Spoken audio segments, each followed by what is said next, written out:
Wow, I thought this was a paid event. You all get in for free? Man. So thank you for coming out. I'm really excited to be here. So first, I want to say a couple of thank yous. Allison Cuddy, who I really miss on the radio still, Chicago Humanities Festival, and the Art Institute for inviting me and hosting me.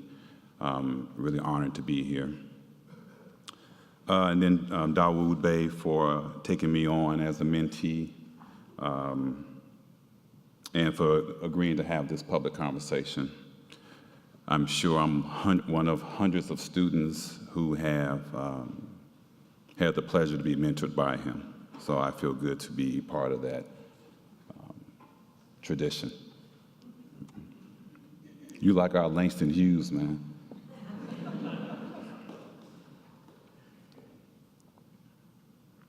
But my loudest shout out is to the people who inspired the photographs you'll see today, the people who challenged me in the conception, the creation of the photographs, and to the people who are here today, you, to see and share and hopefully be inspired by the work you see today. The people are the reasons I get out of bed into the world and to make photographs, in order that I might better understand and in return express in the photographs what I saw, and more importantly, how they saw me. I'm going to start with a line that I really enjoy from the writer Zora Neale Hurston, from her essay, How It Feels to Be Colored Me. And she says, "But I am not tragically colored. There's no great sorrow dammed up in my soul, nor lurking behind my eyes. I do not mind at all.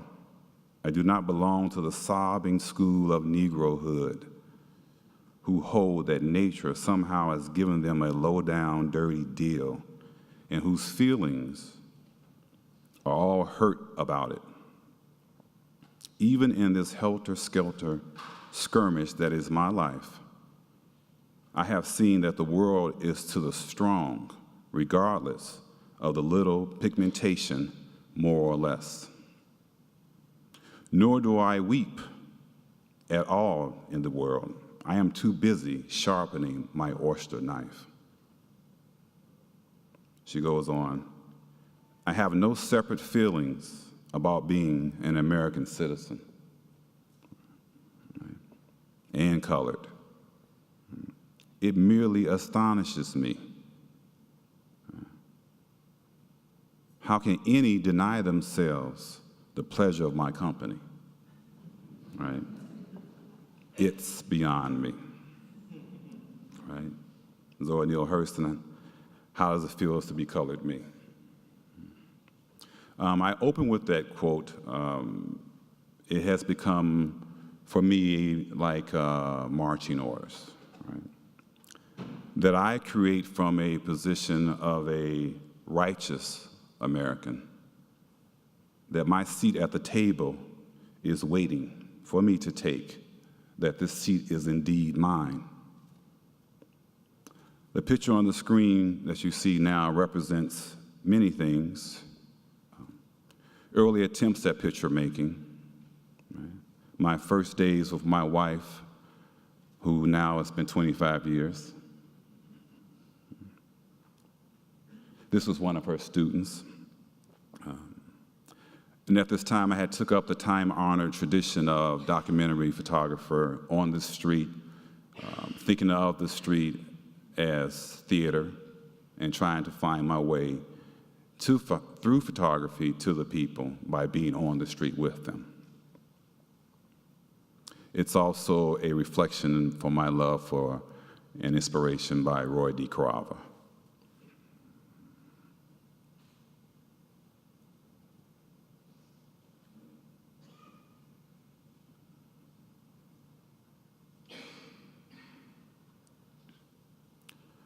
At some point, I came off the street and into what I call one of the three sanctuaries of Black life: the home, the church, and the nightclub. That's my holy trilogy. These are the spaces where we commune. They are private spaces, away from prying, judging eyes. This picture represents how I feel in this moment in my life. It represents community, i.e. political, social, creative, or otherwise. This picture represents aesthetic freedom, to exist in whatever form or shape we choose. This picture represents a collaborative performance, that we will, in collusion, in the making of the image, that we are in fact in charge of the scene, and we will be seen in that scene. Or I should say, how we will be seen in that scene.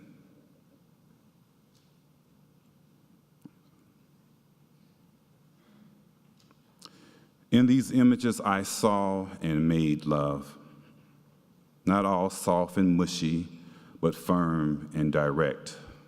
Love that is sustained, love that is hard and beautiful like a purple heart. Love that stands in resistance to a world of misunderstandings and contradictions. Love that lies between, around, and all up in the people.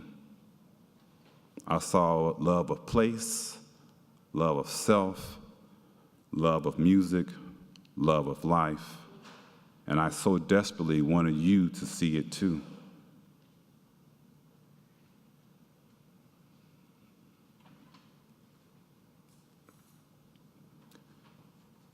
In these images, I saw and was cool. Cool as it was intended before it became coded for everything no one could describe, but found amusing, pleasant, or mildly interesting. No, cool that was hot and deep, masked by a veneer of calm, at the ready for ever-present calamity, a mask of peaceful serenity. Being cool in the space of place that may be going to the hell below, fighting all attempts of taking you with it. Cool resistance to nihilism and a predetermined demise, because of course, Eddie should have known better, but he did the best he could with what he had, and he looked cool doing it.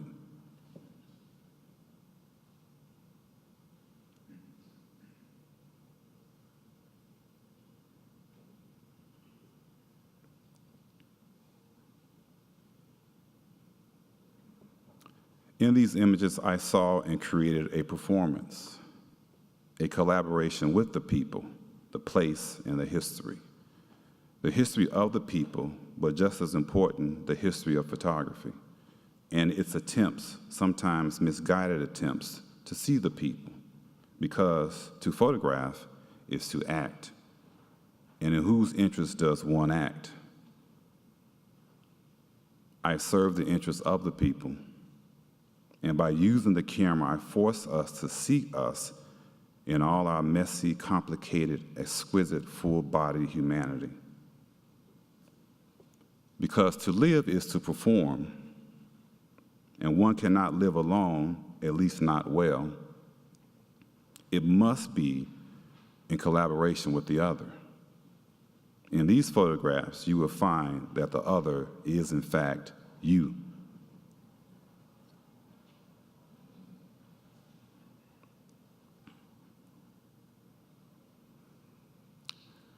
The artist Carrie Mae Weems once implored me, Cecil, I want you to go home and make a picture of your wife in your home. I want to see that picture. So I did, because you do what Carrie Mae Weems tells you to do.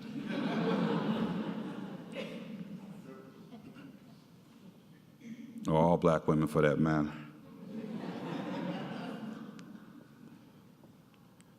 So I came out of the club and into the home, starting with my own and then eventually with the homes of the people.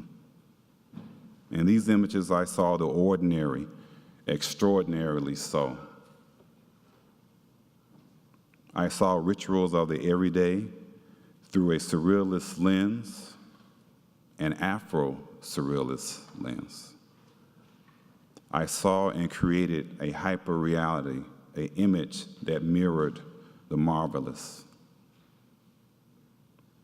I was amazed and empowered that I could create imagery that reflected a conception of the world, theirs and mine, its life, its faith, its hope, its confidence in women, its divine justice, that the reality before the viewer could be acute, layered, and packed with problems and possibilities, all the things that are the makings of you.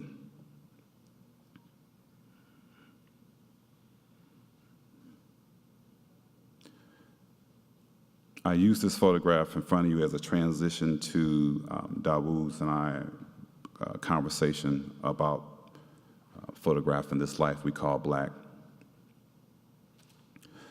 This picture represents probably the last picture in the series that's in the book. It comes from a place of pain, a place of mourning, but also a place of a life celebrated. We lost Prince almost a year ago, and my wife and I were inconsolable. So much to the point where I thought, how do I bring her out of this space? So I went to the thing I know to do, which is to make a photograph. And I said, I'm gonna make a photograph of your mourning wall, your mourning wall. Things came together in the picture like they always do when you go and you put yourself in the place for things to happen and you take chances. I had seen my wife in this position many times, but every time I look at it, I can still see the pain that she was going through at the time, but that the whole world was going through at the time. So in that way, it was a representation of the world as a placeholder for the world in our small, intimate home.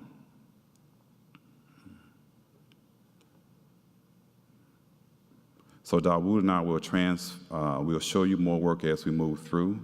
We wanted to leave you with this one up, and we'll start our conversation.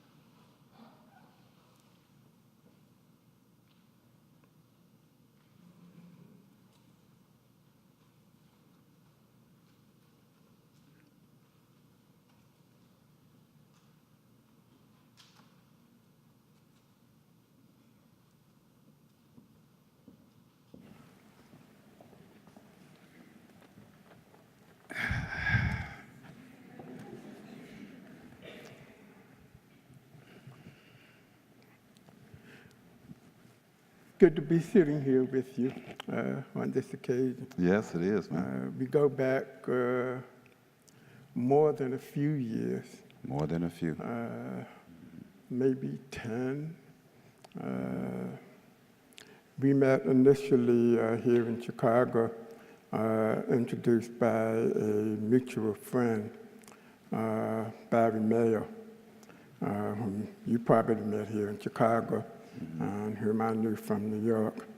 And I guess you could say in true Chicago fashion, we met one Saturday or Sunday morning at the Pancake House on the south side of Chicago.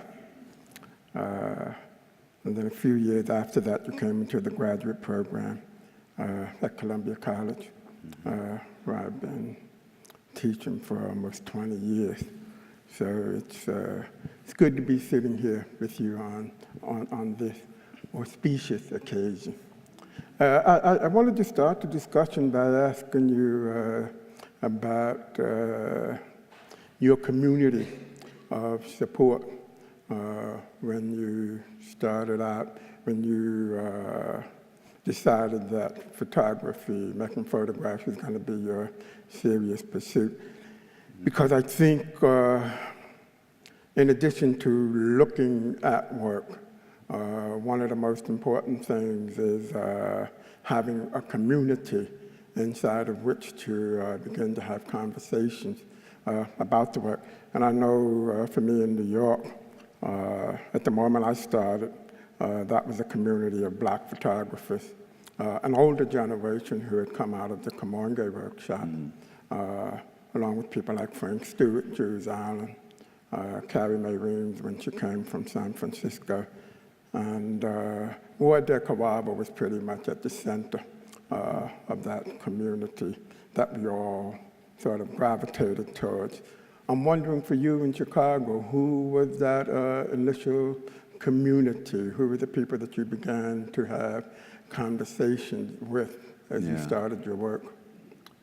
That's an interesting question because I consider myself forged as an artist in more of a dance scene, right? So DJ culture was really big to who I was and became. I grew up in a neighborhood that was full of dancers, and this was our way of expression. And so I would say that's where I found my footing as an artist. When I decided that the camera would be a way for me, or the tool that I would use to express the things that I was seeing around me, I would say Eric Warner and Jabe Kimball. And they were artists who were more in the realm of photographing performance works. Performance artists, jazz musicians, so which that was not my calling, but these were the men who I were around, and they kind of instructed me. They were all taskmasters. That's what I said. I told my wife last night, I said, what's this weird attraction to these men in my life that were all taskmasters? You know? They kind of put you through these paces that you enjoy being put through, right? So those two men,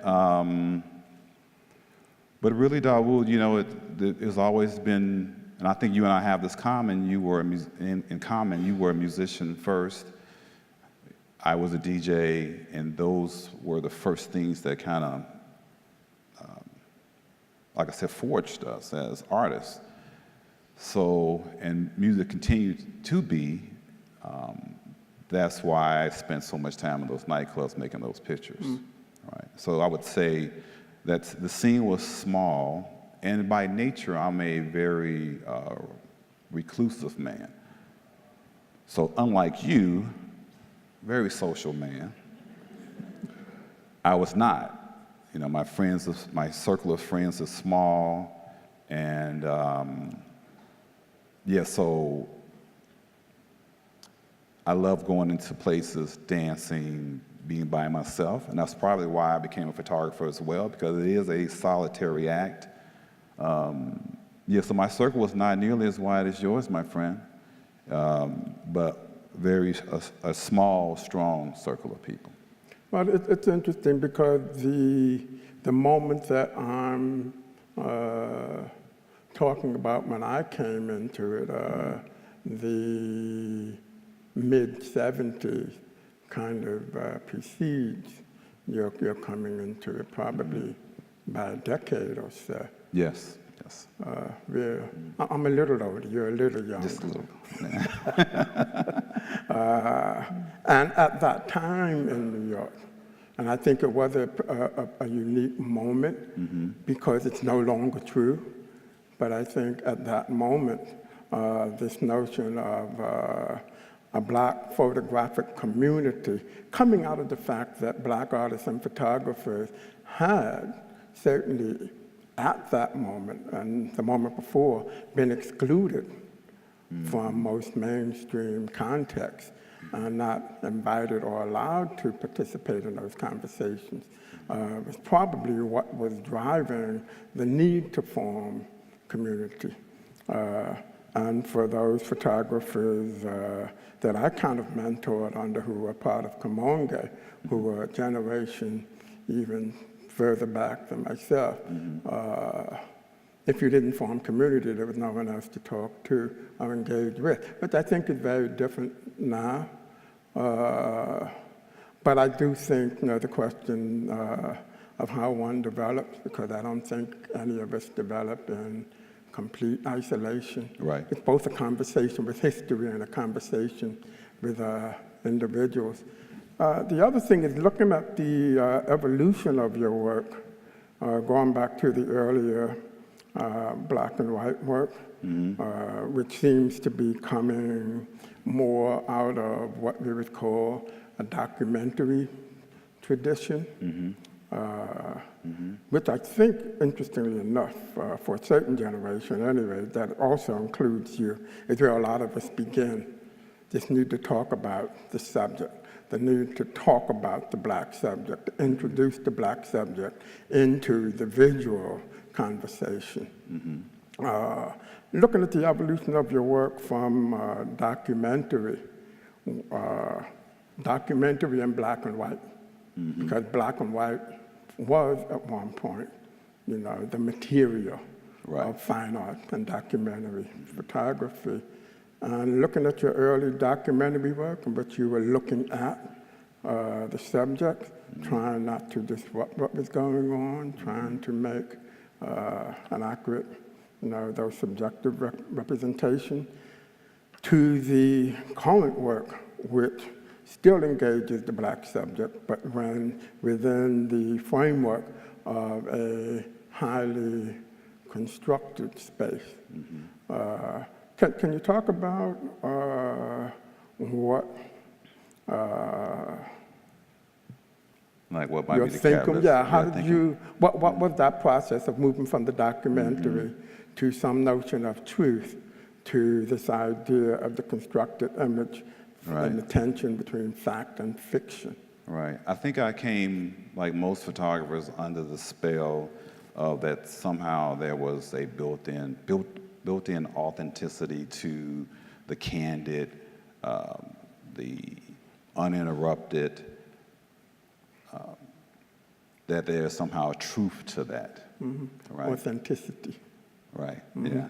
And it is a spell, right? And then at some point, I realized that we were in class one day and you made a comment to a student and you said, if I had been in that same place, I could have made that same picture. I was like, oh, damn, okay. Like, ouch. I was brutal? Yes, I was brutal like that? Yes, you were, sir. Yeah. And I said, well, and it made sense, right?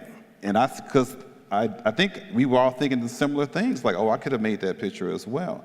And so it became a quest for me to figure out a way to interact, break through that, and create something that I was seeing in my eye, in my mind. And how do I fix that? How do I gather that up so I can share that with people? That it's not present when you are kind of roaming around, when you are depending on other things to happen. I said, what can happen if I can control the picture to within an inch of its life, right? And then give it just a little room to breathe on its own, right? What happens? And I think a picture like what you see now is what happens, right? So there was this idea of ownership is one of the things. I talked earlier about the idea of collaboration. So I'm in direct interaction, discussion with my subjects. And then the idea of space or place. Like how is that fundamental to how we live out our lives? And then there are a couple of things that are more concrete. Barbara Caston, I was under her tutelage, and she was the proponent of this idea of the direct vision or directorial vision. So, oh, no, Cecil, you must direct this thing. I said, okay. And then understanding and coming into play with this idea of lighting and structuring the apparatus around the photograph, right? Because I had always been a tinkerer as a kid anyway. And so now I had all these other tools that I could start to play with.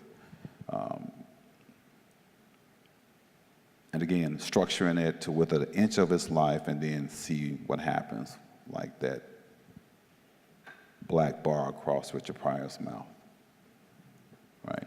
And I think the conversation within photography in the late 80s, beginning perhaps, I mean, there are any number of places that we can point to as the beginning of this shift in conversation, which came to be broadly described as the postmodern moment, Right. in which the notion of authenticity in photographic representation began to become a part of the broader conversation, with certainly Jeff Wall, would be somewhere near the beginning of the fact fiction conversation in photography. And for me, particularly, continuing. Philip Lorca DeCarcia, too.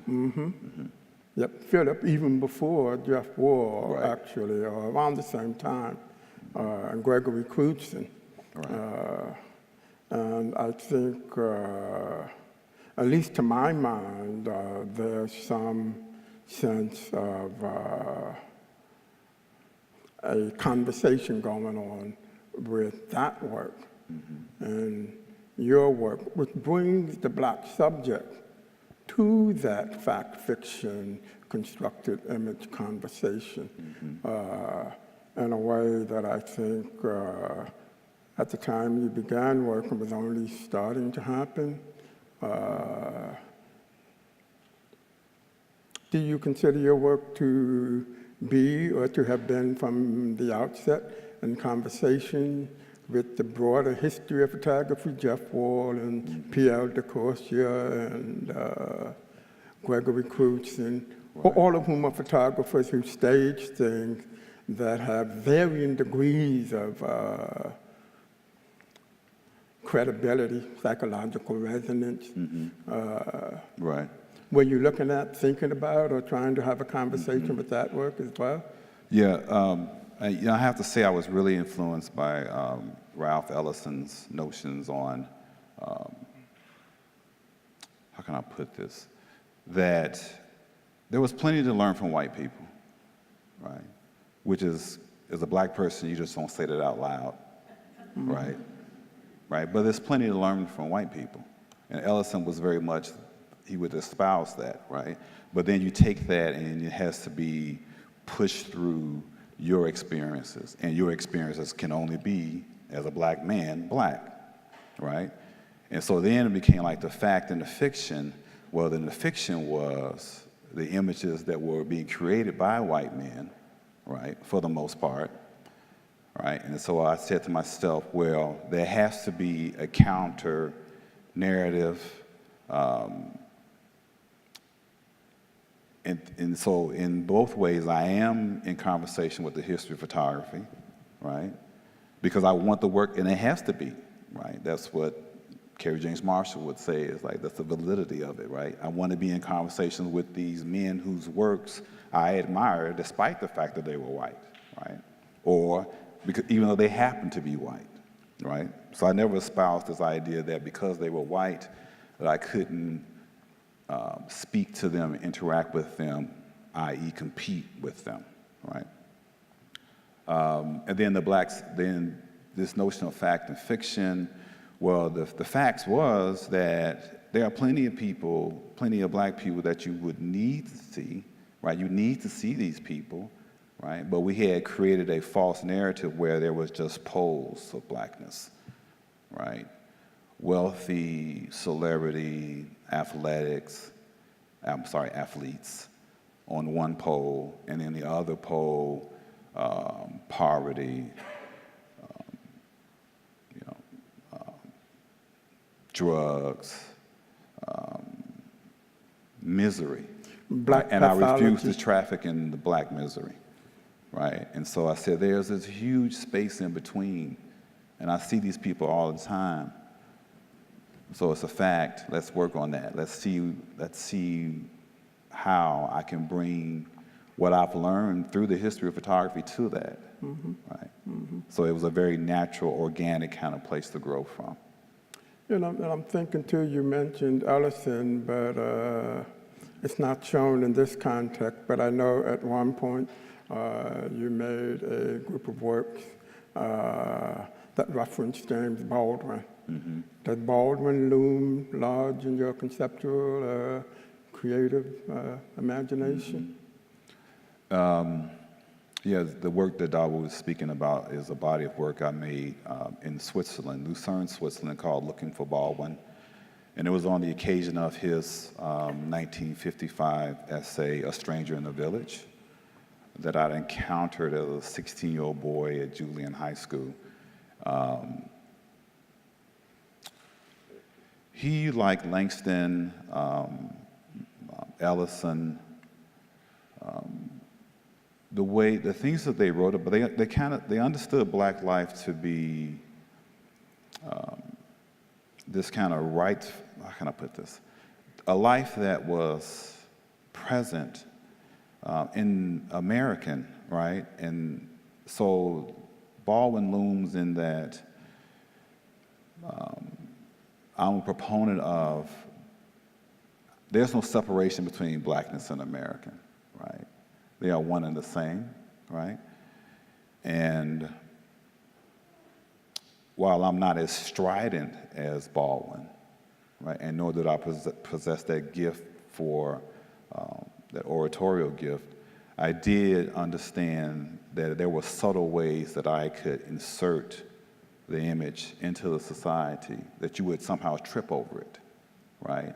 Or you would just turn a corner and be smacked, or all of a sudden bump into it, right?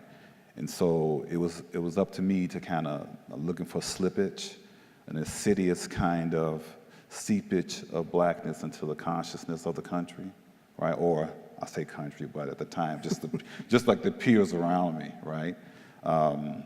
Yes, so I would say that's Baldwin's, my connection to Baldwin, and being inspired by his example, right? But finding, as you should always, as an artist, your own way to express that example. And another thing that I'm thinking about came up recently in something that I read about this new work of yours that puts me in mind of what we might call the confusion of language around how photographs are talked about. I read something, and there was one of my red flag words was in there. It said that you captured, or that you're capturing the essence of these subjects. Capturing implying that you had to wait for this to happen in order to capture it, Right. which probably was true of the earlier work. You had to wait for a moment, but these are very deliberately made. And this notion of capturing something as if you don't act quickly, it's going to get away, seems decidedly what this work is not about.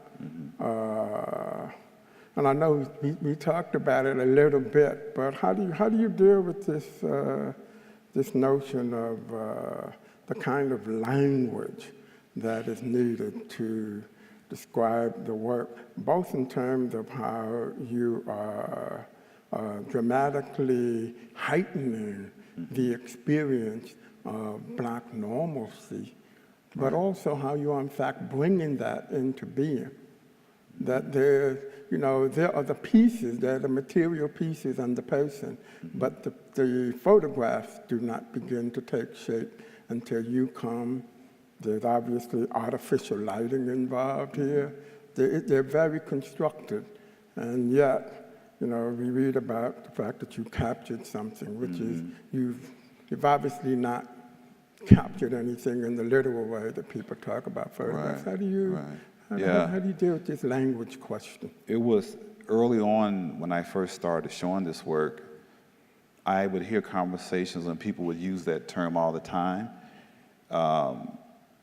And on the one level, it's sort of a compliment in that all of the artifice has fallen away from the picture, that it appears as if I walked into a living room and Yao just happened to raise his cup to drink tea as I pushed my shutter, and then we went on to another conversation, right? I think that's a romantic. People to believe the work. Yeah, I think that people want to believe that happened, right?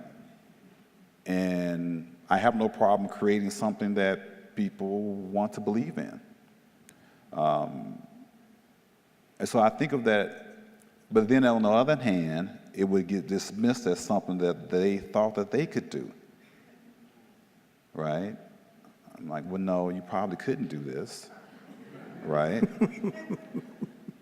and just on a very real kind of work, day-to-day working as an artist, trying to get your work shown and discussed, and it becomes people want to know all about the apparatus behind it, right? And like I told you earlier, I'm a very private man, and so I always wanted to keep those things close to the vest.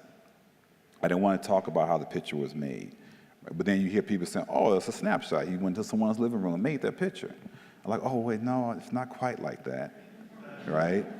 So you were kind of like, oh, I have to come up with these, like, how do you explain it, right? Because I'm a romantic, capital R, right? How do I explain it without taking away the mystique of it, right? And so even by you asking me, it forces me to, I want the people to just fall into the image, right? But then there's that danger of thinking that Cecil just walked into this space and the dog sat there perfectly. And he opened his mouth and I took the picture and then continued on my way, right? No, not that we have 4 people there. There's a set, there's lighting, there's the dog moving around and me. There's all this artifice that goes into it, right? So that's the dilemma. But I guess I'm at the point now, I just let the people deal with the dilemma. I don't have to anymore. And I think it's interesting because there is, of course, a whole history of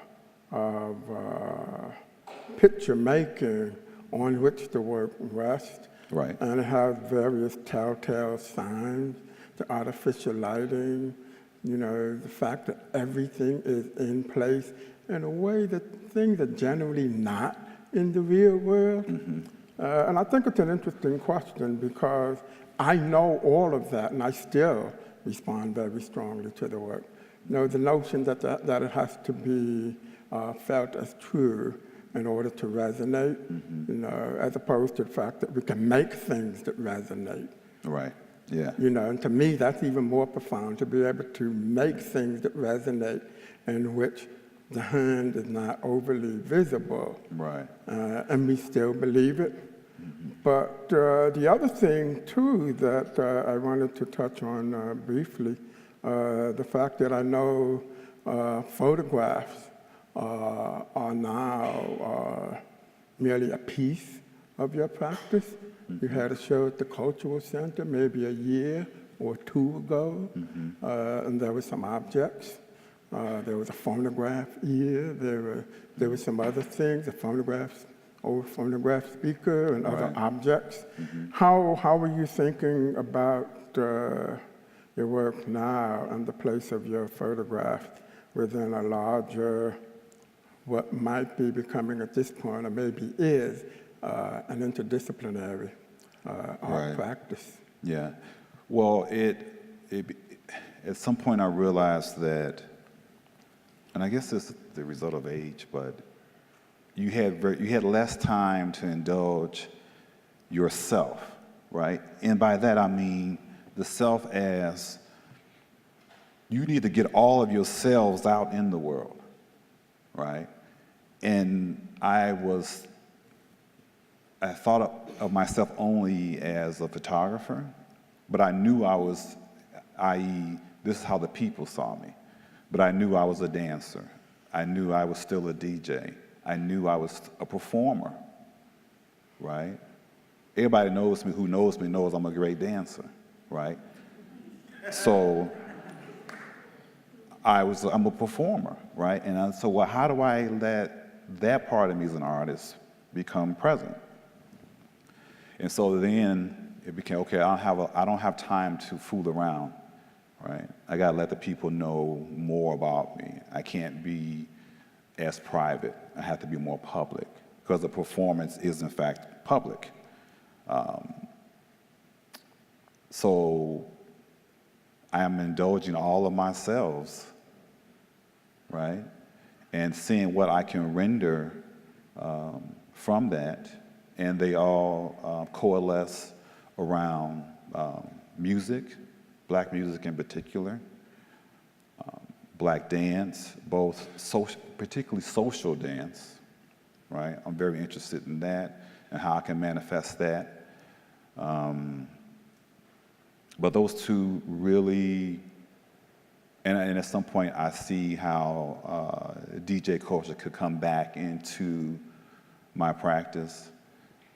Being in the art world, you see that the world has opened up, almost such that to be an artist means that you can do, and you should, and you are expected to do a multiplicity of things. And so that's why the shift to a more performative. Mm-hmm. Right. But you know what, Dawoud? It's still, and it always does come from something I've seen in my head, right? So the photograph still drives the process. Okay. And I know we don't have a lot of time, but I think I would be remiss if I didn't say that we are here on the occasion of the publication of your beautiful book that just debuted yesterday. Yes. I'm still floating I floated all the way over here now. in the Company of Black, photo book that beautiful handmade photo book that was published by Candor Art, which is Matt Austin, who's here with us also. We can conclude our discussion piece before we go to Q&A by me asking you for your thoughts on this, your first publication. Mm-hmm. How are you feeling about it? And certainly congratulations. Mm-hmm. Well, thank you, sir. Like I said, I floated all the way over here. Last night I couldn't really go to sleep. But maybe how did the book come about? Well, it came about because at some point I realized, this is interesting, I went to Lightworks up at Syracuse.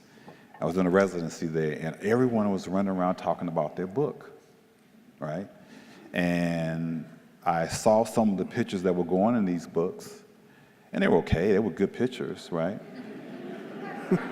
But I'm like, you doing a book? You doing the book?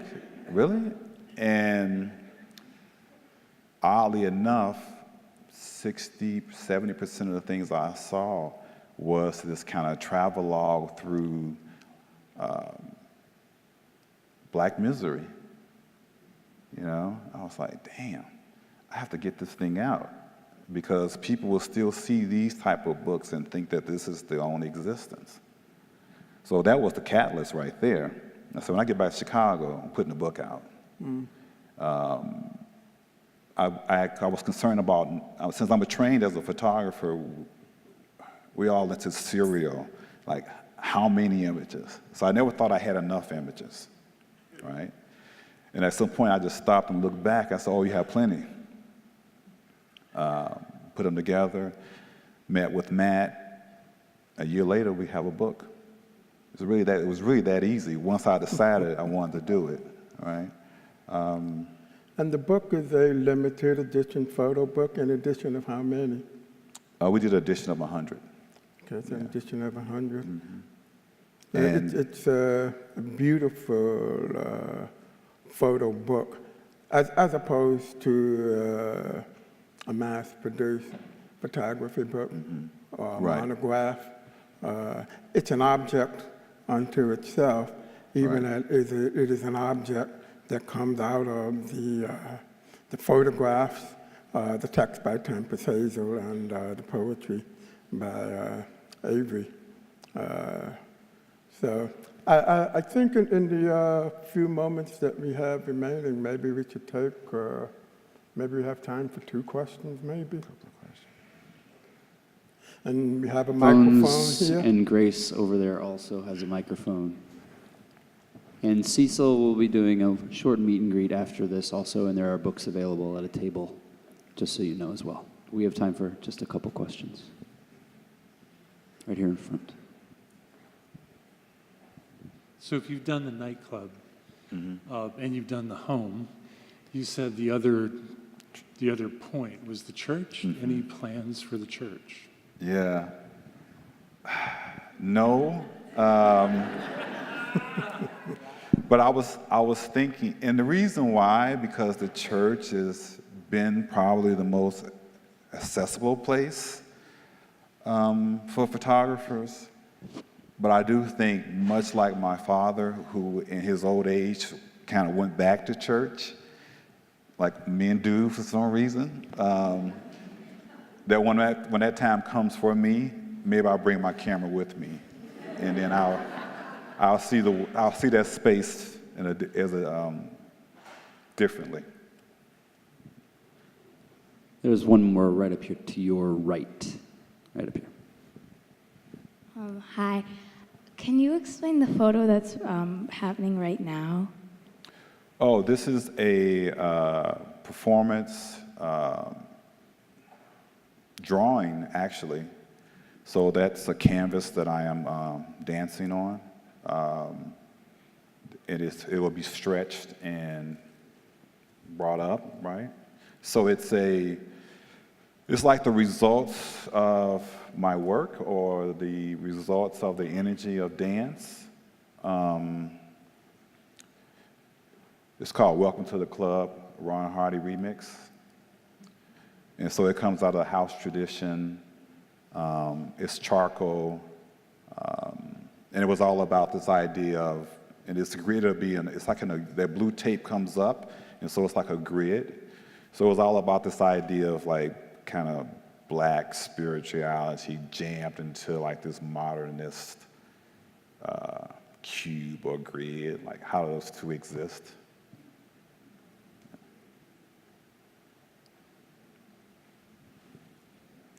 That's good. I'll throw it back to you, Dawoud. I think we're good. I think, did you have your hand up? Is there another you one? have a question? I saw your hand up. I got good eyes. I got good eyes, Avery. I saw your hand.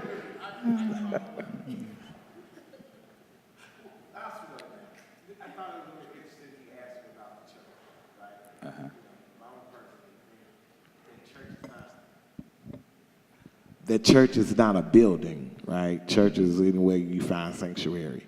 So you could be in a club and be in church.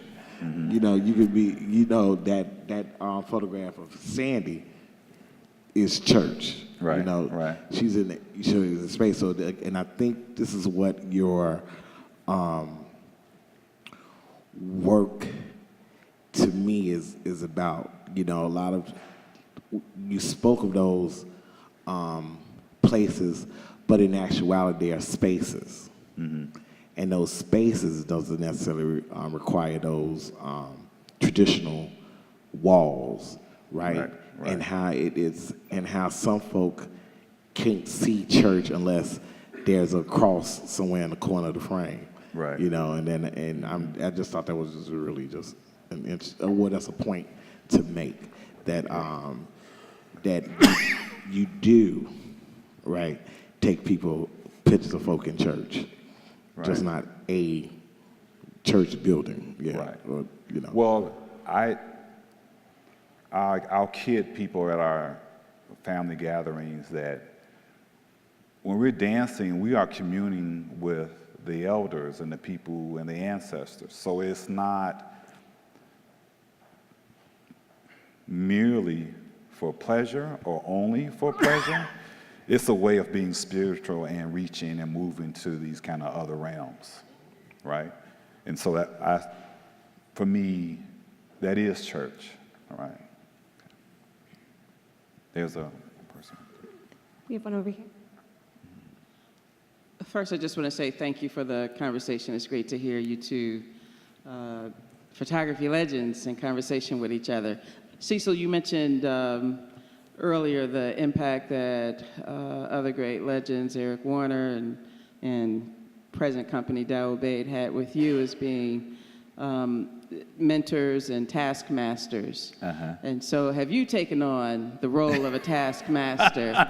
And are you mentoring young photographers, and what lessons are you passing on, or traditions in that same vein, to the next generation of photographers of Black life? Wow. Yeah, I am a taskmaster, yeah. I found myself saying similar things to my students. I've developed reputations in the hallways. But people don't look at you. They kind of look away. They see you coming, And I found myself saying, if I see someone I haven't seen in a while, like, I don't say, how are you? I say, how's your work, right? And I would always say that, like, how's the work? Like, it lives someplace on its own. You go visit it, So yes, and Avery and I, we do a lot of work in the public schools where I come in and really trying to find ways to shape a vision from the students where they are acknowledging that you are on one level. On the level is that you are a 12-year-old boy who has dreams and aspirations. What does that look like in photographs? What does that look like in poems, right? And so the idea of in the company of Black, I take into a room, right? Yes, I know there are all these issues in the world, but I saw you in the playground the other day. You seem to be having a great time. Can we make a picture about that, right? So you still keep the idea of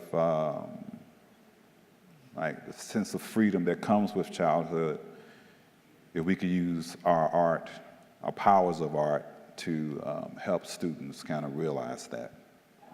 Yeah, so on all those levels I am, and I do think of myself as one more person in the chain moving that thing forward. Yeah, and certainly, the people, I am the way I am because of who I came up under,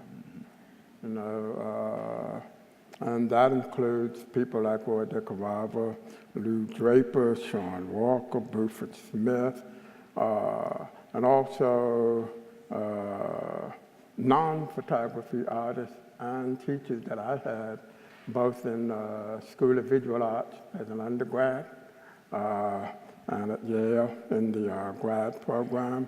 And the thing that I most got from the teachers that I had the most meaningful relationship with is that they're not teaching you in order to be like you, but teaching you as a way of giving you a voice and the agency to express yourself in the world, to have a voice. And for me, teaching has always been, and the thing that keeps me most engaged about teaching is that it is a way of empowering an individual, to give them a voice. Because I know for me, when I got my first camera, that was when I realized that I could say something, and I could make a picture of it, and people would know what I thought was important or what I saw. But also that there's a certain rigor to that.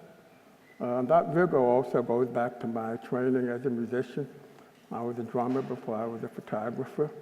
And one of the things that you learn, if you have good teachers and you're a performer, they always say the same thing. There's no clowning on the bandstand. Like, this is serious business we're doing here. We're having fun, expressively, and engaging the audience, but this is serious work that we do. So even beginning as a musician, I often tell people, there's no clowning on the bandstand. Because that's how I came up. This is not a joke. It's nothing, it's nothing frivolous.